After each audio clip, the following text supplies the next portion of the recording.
মিটফোর্ডের মর্মান্তিক হত্যাকাণ্ড নিয়ে তোলপাড় সারা দেশ। এমন নৃশংস মধ্যযুগীয় হত্যাকাণ্ডে ক্ষোভে ফুঁসে উঠেছে সাধারণ ছাত্র জনতা। সামাজিক যোগাযোগ মাধ্যম থেকে রাজপথ প্রতিবাদে উত্তাল।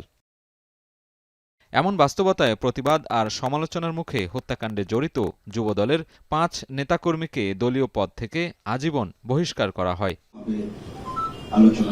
হত্যাকাণ্ডের পর শনিবার সংবাদ সম্মেলন আয়োজন করে যুবদল। এ সময় সংগঠনটির সভাপতি সোহাগকে প্রকাশ্যে দিবালোকে হত্যার তীব্র নিন্দা জানানোর পাশাপাশি দেশের আইনশৃঙ্খলা পরিস্থিতি নিয়ে উদ্বেগ প্রকাশ করেন। অভিযোগ করেন, ঘটনার সিসিটিভি ফুটেজে দেখা গেলেও ৩ জনকে বাদ দিয়ে মামলায় অন্য ৩ জনকে আসামি করা হয়েছে। এর পেছনে উদ্দেশ্য আছে কিনা খতিয়ে দেখার আহ্বান জানান তিনি। এছাড়া খুলনায় যুবদল কর্মীকে রগ কেটে হত্যার ঘটনায় প্রশাসনের নীরবতা নিয়েও প্রশ্ন তোলেন তিনি। আমরা ৫ জনকে গতকাল সংগঠন থেকে আজীবনের জন্য বহিষ্কার করেছি, যাদের দেখা গেছে আশ্চর্যজনকভাবে তাদেরকে মামলার প্রধান আসামি করা হয়নি। যারা প্রাণঘাতী আঘাতগুলো করেছে তারা অদ্যাবধি গ্রেপ্তারও হয় নাই। ঘটনার ৬০ ঘন্টার বেশি সময় পেরিয়ে গেলেও খুনিদের খুনের প্রমাণাদি হাতে থাকা সত্ত্বেও অদ্যাবধি কেন মূল আসামিদের গ্রেপ্তার করা গেল না? শেকড় থেকে শিখরে। মিটফোর্ডের ঘটনায় অভিযুক্তদের আজীবনের জন্য বহিষ্কার করে দল সাহসিকতার পরিচয় দিয়েছে বলে মন্তব্য করেছেন বিএনপি চেয়ারপারসনের উপদেষ্টা জয়নুল আবদিন ফারুক। নির্বাচনকে সামনে রেখে দেশে সংকট তৈরির ষড়যন্ত্র শুরু হয়েছে বলেও অভিযোগ তার।